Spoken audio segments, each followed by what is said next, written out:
रंगारेड्डी जिल्ह्यात रविवारी सकाळी भीषण अपघात झाला। बस आणि ट्रक यांच्यात झालेल्या या धडकेत तब्बल 10 महिन्याच्या बाळासह 19 जणांचा मृत्यू झाला असून त्यात 3 जणी हैदराबादच्या कोटी महाविद्यालयातील विद्यार्थिनी आहेत। या विद्यार्थिनी तंदूर तालुक्यातील गांधीनगर येथील एलग्यागौडा कुटुंबातील होत्या। एका क्षणात घडलेल्या या अपघाताने संपूर्ण परिसराला हादरा बसला आहे। या तिघी बहिणी हैदराबादमध्ये शिक्षण घेत असल्याने तनुषा, साईप्रिया आणि नंदिनी या सकाळी गावावरून हैदराबादकडे परतत होत्या। चेवेल्ला रंगारेड्डी जिल्ह्यात बस आणि ट्रक यांच्यात भीषण टक्कर झाली। त्यात बसचा पुढील भाग पूर्णपणे चुराडा झाला।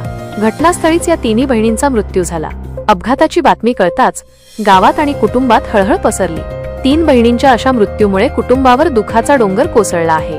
घटनेची माहिती मिळाल्यानंतर कुटुंबियांचा आक्रोश मन हेलावणारा होता। ड्रायव्हर म्हणून काम करणारे एलग्यागौडा यांनी आपल्या 4 मुलींना चांगले शिक्षण देण्यासाठी आयुष्य वाहून घेतले होते। त्यातील एक विवाहित असून उर्वरित तिघींचा या अपघातात मृत्यू झाल्याने कुटुंब उद्ध्वस्त झाले आहे। नुकताच 15 सप्टेंबरला कौटुंबिक लग्न सोहळा पार पडला होता। त्यावेळी या बहिणींनी आप्तांसोबत आनंदाचे क्षण घालवले होते। आज त्याच कुटुंबावर दुःखाचा डोंगर कोसळला आहे। पोलिसांनी घटनास्थळी दाखल होऊन मृतदेह ताब्यात घेतले असून पुढील तपास सुरू आहे। या भीषण अपघातात केवळ एका कुटुंबाचा नव्हे तर 19 निरपराध जीवांचा बळी गेला आहे। या दुर्घटनेने राज्यातील रस्ते सुरक्षेच्या गंभीर प्रश्नाकडे पुन्हा एकदा लक्ष वेधले आहे।